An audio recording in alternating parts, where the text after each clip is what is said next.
எப்ப பாரு மோடி தான் தமிழ்நாட்டுக்கு விரோதம் சொல்றது தப்பு. அமைதியா உட்கார்ந்து கேட்கறதுக்கான தைரியம் இருக்கும் உங்களுக்கு. That's one example, sir. Second example I will say, sir. அமைதியா உட்கார்ந்து கேளுங்க, தைரியம் வச்சுக்கோங்க, மனசுல திடமா இருங்க.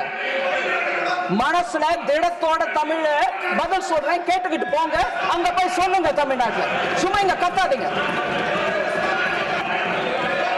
சோ எப்ப பாரு மோடி தான் தமிழ்நாட்டுக்கு விரோதம் சொல்றது தப்பு.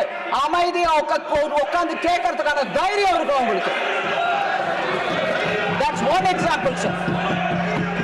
Second example I will say, sir. அமைதியா உட்கார்ந்து கேளுங்க, தைரியம் வச்சுக்கோங்க, மனசுல திடமா இருங்க. மனசுல திடத்தோட தமிழ் பதில் சொல்றேன், கேட்டுக்கிட்டு போங்க, அங்க போய் சொல்லுங்க தமிழ்நாட்டுல, சும்மா இங்க கத்தாதீங்க.